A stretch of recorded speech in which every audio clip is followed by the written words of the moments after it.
umurnya sampai 90 tahun Pak, ya Allah, 90 tahun keluarga dari istri saya itu sakit setiap hari, ya Allah. Dan ingat Bapak Ibu, orang yang sakit itu ya dalam agama kita justru Allah menginginkan kebaikan untuknya, diampuni dosa-dosanya. Orang sakit itu rontok dosanya. Selama dia sakit, seluruh dosa-dosanya itu diampuni oleh Allah Subhanahu wa ta'ala. Makanya ini menjadi pengingat buat kita semua kalau sedang sakit atau punya keluarga yang sudah sepuh kok, kasihan kadang-kadang ya, sakit Pak. Tapi tidak masalah Pak. Dengan sakitnya itu sebetulnya Allah sedang mengampuni dosa. Itu kata Nabi SAW seperti itu. Jangankan sakit ya Bapak Ibu, apa itu namanya? Duri, syaukah, duri yang menusuk kaki kita di jalanan, atau apa ya, kesandung apa gitu, jatuh kan sakit kakinya ya misalnya, atau ketusuk apa gitu, itu Allah Subhanahu wa ta'ala kafarallahu biha khotoyahu, dosa-dosanya itu diampuni oleh Allah, apalagi sakit. Nah, jadi beruntungnya jadi umatnya Rasulullah SAW, banyak diskon pengampunan dosa melalui tadi musibah atau semacam sakit tadi itu ya, bisa mengampuni dosa. An Abi Hurairah radhiyallahu anhu an Rasulillah sallallahu alaihi wasallam qala sallu ala Nabi Muhammad. Aktsiru, perhatikan ini sabda Nabi ya Bapak ya. Aktsiru, kata Nabi, perbanyaklah, umatku perbanyaklah apa? Dzikra hadzimil ladzat, mengingat pemutus kenikmatan. Dzikra itu mengingat, hadzimil ladzat, pemutus kenikmatan. Maksudnya apa ini? Yakni al-maut, yaitu kematian. Jadi Nabi mengingatkan kepada umatnya untuk banyak-banyak, sering-sering mengingat kematian. Ingat kematian itu bukan saya ingat Pak Ustaz, mati, adanya matinya. Bukan itu maknanya. Maknanya itu kita disuruh persiapan. Kalau malam ini kan kita nggak tahu ya. Iya Bapak Ibu ya. Ada yang tahu nggak kalau malam ini nanti misalnya ada yang dipanggil oleh Allah, kan nggak ada yang tahu kita Pak ya. Nggak ada yang tahu. Yang sehat belum tentu hidupnya masih lama, belum tentu. Bisa jadi meninggal lebih cepat dari yang sakit. Yang sakit kadang-kadang lama kan meninggalnya ya. Itu punya tetangga sakit, terus hobinya sakit ya. Ya bukan hobi ya, emang takdirnya begitu ya. Tapi nggak meninggal dia, umurnya panjang Pak ya.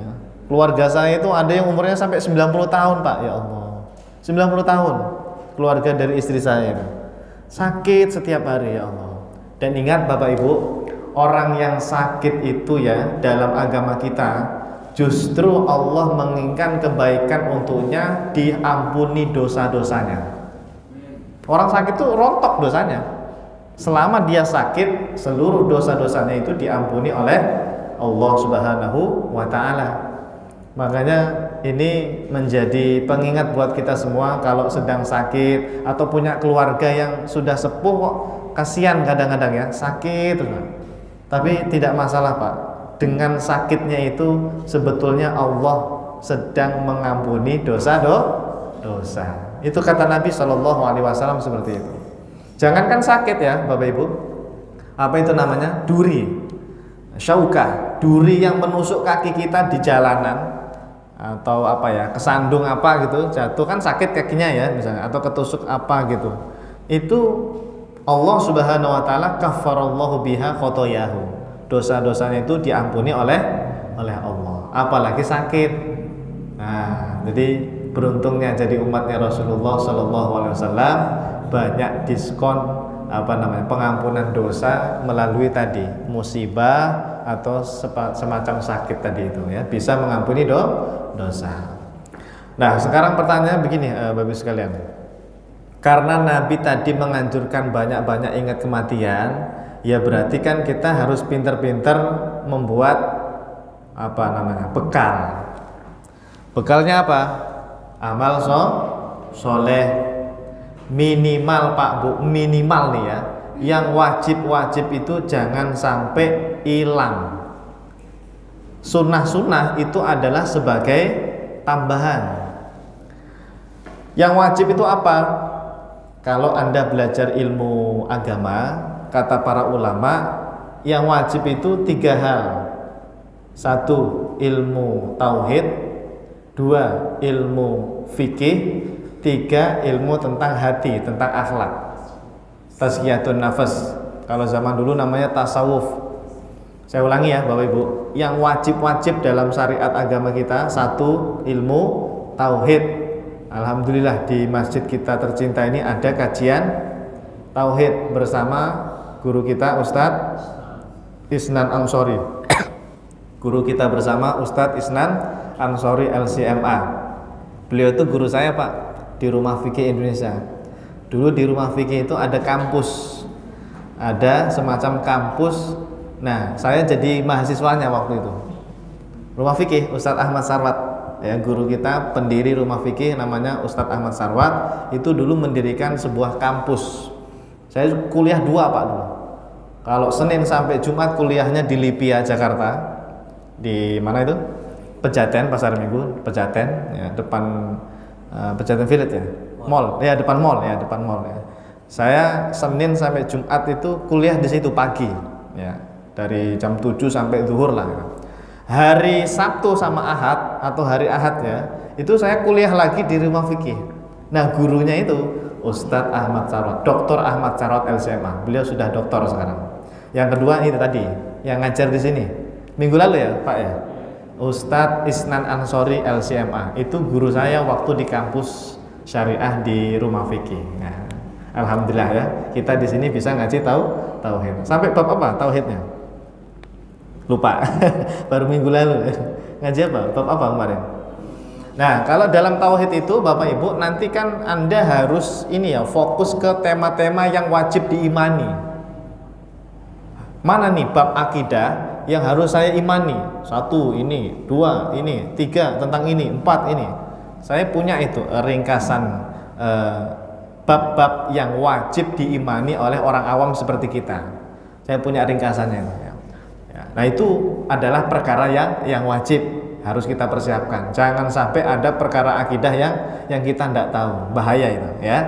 Nah, yang kedua apa tadi? Fikih, masalah fikih juga begitu, ada yang wajib-wajib. Ya minimal tentang wudu, tentang sholat ya. Terus apa lagi? Tentang puasa Ramadan yang wajib-wajib, tentang zakat, bayar zakat, barangkali ada kewajiban zakat yang kita belum tahu. Punya duit tabungan nggak ini Bapak Ibu?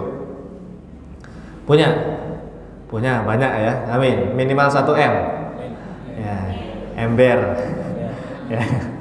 Itu kan dalam bab zakat, orang yang punya tabungan uang menganggur ya, uang yang tidak dibuat untuk keseharian, mengendap gitu di ATM. Kalau sudah mencapai nisab, nah, kalau nisab emas itu kira-kira 85 juta lah. Itu setiap tahun, setahun sekali wajib dizakati kan, 2,5%. Lah kok kita nggak mau bayar zakat Pak? Itu nanti mati itu dituntut itu, dipertanggungjawaban itu. Apa kamu dulu di dunia nggak mau bayar zakat? Yang kamu bayarin cuma zakat fitrah tok. Itu pun murah zakat fitrah, ya kan? Berapa sih zakat fitrah? Iya, 2,5 liter atau 3,5 liter ya. Kalau diduitkan paling ya berapa? Iya, nggak nyampe 50.000 ya. Kok cuma itu yang kamu bayarkan zakatnya? Padahal ada zakat-zakat yang lain. Nah, itu ngeri Pak. Sama seperti kita meninggalkan sholat, karena zakat itu hukumnya wajib gitu. Oleh karena itu tadi kita ingatkan, dalam perkara akidah Anda harus tahu nih mana yang wajib saya imani ya. Pelajari dengan guru kita Ustadz Isnan Ansori. Dalam fikih juga gitu, mana nih yang wajib-wajib harus saya dahulukan dulu. Masalah wudhu, masalah sholat, masalah zakat, masalah puasa Ramadan. Nah, itu kan yang wajib-wajibnya ya. Jadi kita melihat kewajib-wajibnya dulu Pak, untuk sunnah-sunnahnya belakangan gitu ya. Begitu pula dalam masalah ilmu yang ketiga, setelah tauhid, fikih, apa tadi yang ketiga? tentang tazkiyatun nafas, tasawuf atau akhlak gitu aja. Ini nama yang disepakati itu akhlak atau adab, tentang masalah perilaku hati atau perilaku diri kita lah ya. Jangan sombong, jangan mencaci maki orang, jangan iri, jangan dengki, jangan sering marah, jangan ghibah. Nah, sekarang ini banyak majelis ghibah ya, sering banyak ya, alhamdulillah ya. Itu namanya masalah hati, itu juga wajib Pak, itu wajib dipelajari itu ya, dan wajib dihindari perkara-perkara yang diharamkan masalah hati itu ya. Nah, kalau yang ini semua ini sudah bisa dijaga ya, ketiga hal tadi dari ilmu tauhid, ilmu fikih dan ilmu akhlak, maka sisanya nanti tinggal kita nambah sunnah-sunnah ibadah ya. Sunnah ibadah banyak. Salah satunya ini, kita ngaji ini termasuk nambah pahala. Pahalanya lebih besar dari sholat sunnah 1000 rakaat. Wah, enak banget Pak. Cuma ngaji di sini, duduk, dapat pahala lebih besar dari 1000 rakaat. Apalagi sholat sunnah, kita sholat qobliyah, sholat ba'diyah, sholat tahajud, sholat witir, sholat duha ya. Dulu pernah saya pesankan di sini ya, untuk jamaah kita sehari-hari minimal sholat sunnah 3 jangan hilang. 1, 3 witir. Nomor 1, witir 3 rakaat jangan hilang tiap malam. Yang kedua sholat duha 4 rakaat tiap pagi jangan sampai hilang. 4 rakaat ya, dulu pernah kita ingatkan ya. Kenapa 4 rakaat? Nah, nanti ngaji lagi Terus yang terakhir, yang ketiga, sholat qobliyah ba'diyah sehari semalam minimal 10 atau 12, silahkan 10 rakaat atau 12 rakaat. Nah, itu buat tambahan amaliyah kita sehari-hari. Jangan sampai kalah dengan para santri, para guru, para ustadz, para kiai yang mereka rajin insya Allah dalam menjalankannya. Nah, kita ini orang awam seperti kita ini kalau bisa punya amalan itu ya, dirutinkan ya Pak Bu ya. Duhanya jangan lupa tadi 4 rakaat minimal lah, syukur-syukur lebih ya.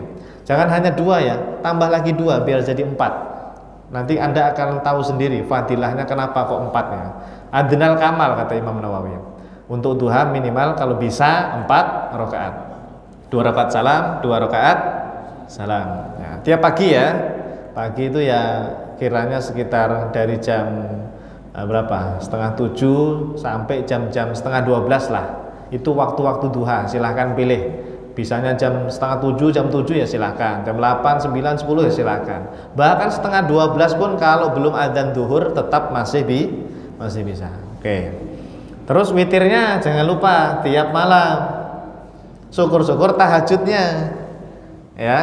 Tahajudan dulu baru witir 3 tadi. Yang penting witir 3-nya jangan hilang Pak. Kadang-kadang rajin tahajud tapi witirnya enggak malahan. Ini aneh Pak orang ini. Harusnya tahajudnya itu berapa? Beri sisa waktu sebelum adzan subuh misalnya untuk bisa mengerjakan witir 3 rakaat, 2 rakaat salam, 1 rakaat salam. Witir dipecah aja 2 1 gitu. 2 sama plus 1. Ya. Jadi jangan sampai hilang witirnya ya. Kalau rajin tahajud jangan tidak witiran ya. Ya. Witirnya kalau habis isya gimana Pak? Ya boleh, tidak apa-apa. Ya, berarti malamnya tinggal tahajud saja, tidak perlu witiran lagi gitu ya. Karena kalau witirnya 2 kali jadi genap kan. Ya kan? Enggak boleh ya. Nah, terus qobliyah ba'diyah berapa tadi? 10 atau 12 rakaat, minimal 10 rakaat lah ya. Nah, itu sebagai bekal kita untuk menghadapi apa? Kematian. Insya Allah. Kalau kita istiqomah Pak Bu ya, dengan yang wajib-wajib tadi sama yang sunnah-sunnah tadi tiap hari, apalagi rajin ngaji, ya insya Allah nanti mati Anda melihat pahala Anda itu bahagia. Alhamdulillah ya Allah, ternyata selama ini nggak sia-sia. Nah, besar sekali pahala yang saya dapatkan selama ini hidup di dunia. Itu kayak gitu Pak nanti kalau mati itu Pak. Kalau kita nanti di alam barzah atau di akhirat. Iya. Nah ini kan mumpung masih hidup kita nih Pak, mumpung masih hidup. Kalau nggak punya bekal apa-apa, kurang misalnya, ya Allah di sana jerit-jerit Pak. merasa apa? Menyesal. Mau balik lagi ke dunia nggak bisa kan? Nggak bisa. Ya. Nah, satu lagi, rajin-rajin wakaf atau sodakoh jariyah. Sodakoh jariyah. Wakaf itu juga penting ya. Minimal setiap dari kita punya amalan khusus apa tadi? Wakaf. Ada satu aja, benda wakaf atau apalah gitu yang pahalanya ngalir setiap hari sampai kita nanti meninggal dunia mengalir terus ya. Kalau bisa punya amalan apa? Wakaf. Baik. Dah.